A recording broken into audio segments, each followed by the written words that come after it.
Morning guys! Today is November 22 and we're going to Tokyo, Japan. So our flight is Clark to Narita via Cebu Pacific. Ang alis namin ay 5 a.m. 2 a.m. pa lang. Magbubukas pa lang yung mga check-in counters.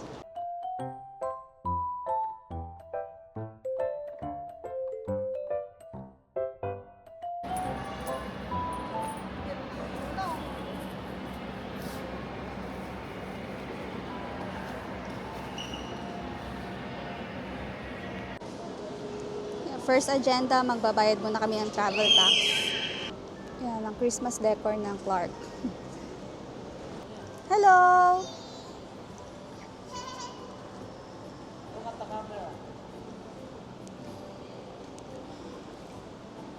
Para saan ba yan? Pang relax. Can you say cheese? Smile! Time check, 2:30 a.m. Dito na kami sa loob ng boarding gates. Check-in and immigration, sobrang bilis lang. Kasi konti lang ang passengers dito. At sobrang ganda ng boarding gate ng Clark. 3 a.m. Mr. Chips. Lagot ka be, bawal sa'yo yan. Bawal yan. Stop na po. Doctor sa inyo kaya please. Say bye-bye to Mr. Chips. Bye-bye. Can you show your teeth?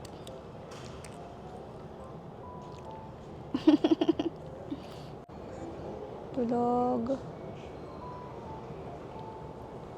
Kasi cellphone.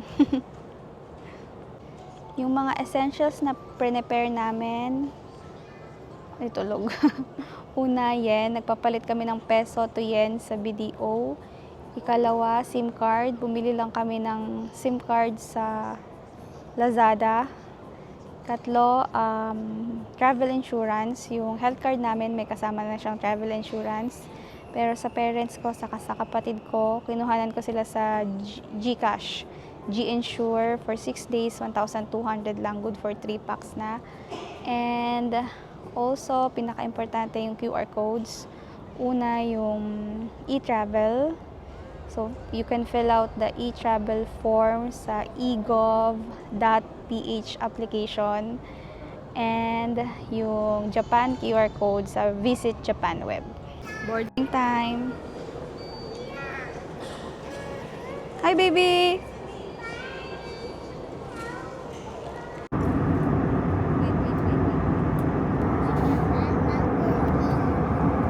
Lapit na kaming bumaba. May prepare na ni Daddy yung SIM card.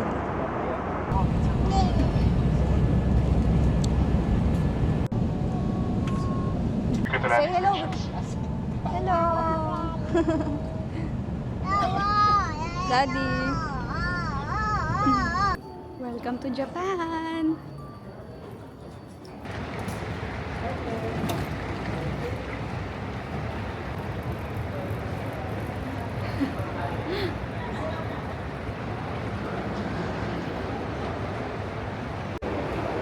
Ready nang lamigin ang mga beshuap. Baby, say hello. Hello.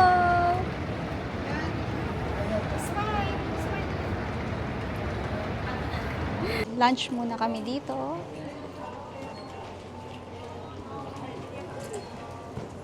Hey. Ang bata nangungulit. You want to play gacha? Say opo. Say opo.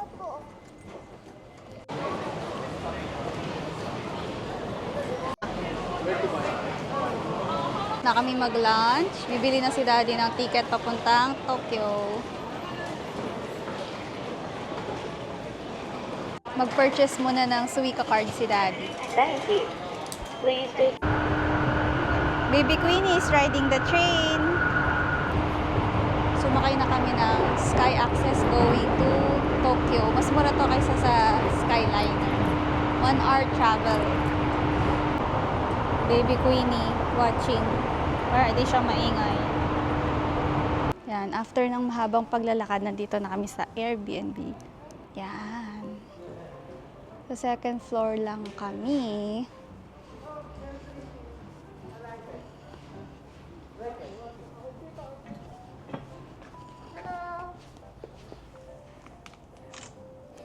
House tour. Dining, kitchen. Ito, ano to? Bedroom. Hindi ko alam kung nasa lights. Sorry. Kitchen. Ayun pala yung lights.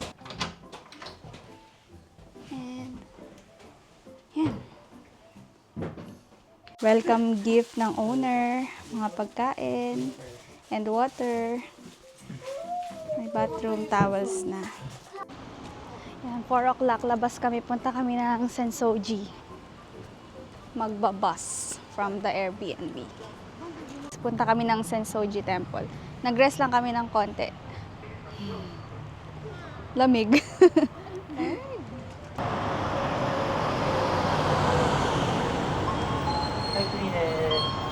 東京スカイツリーでございます。斜め立ってるんでお願いします。 Yan ang hirap pag may stroller. Bubuhatin mo sa bus.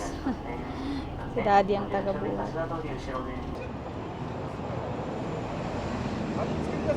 Dito na kami sa Sensoji. Ang bilis dumilim. Papakita ko sa inyo.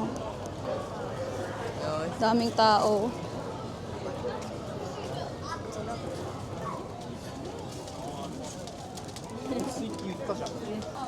Madilim na agad.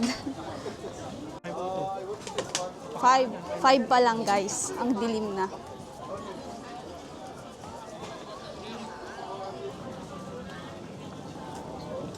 Baby, anto ka na? 5 pa lang.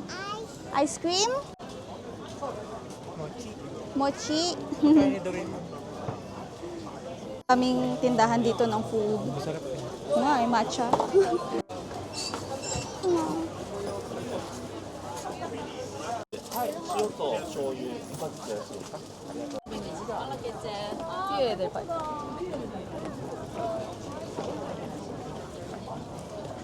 Daming tao guys pag gabi. Ewan ko pag umaga baka ganito din.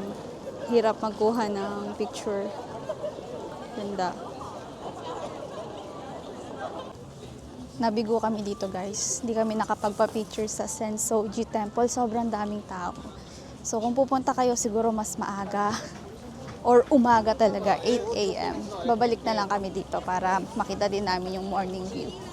Ngayon, punta na kami ng GU. Bibili kami ng puffer jacket. Ang bango ng mga streets dito. Oo nga parang nakakahilo dun sa bandang Sensoji. Ang daming tao. Baby, sleepy ka na? Or do you want to play? GU na. Sana may mabili kaming murang puffer jacket.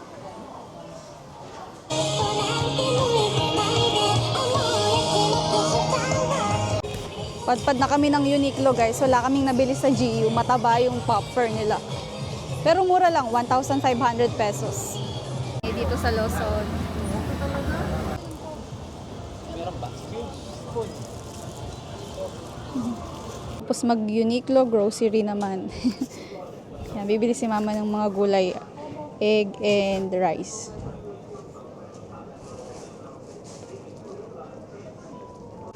Hindi ko alam.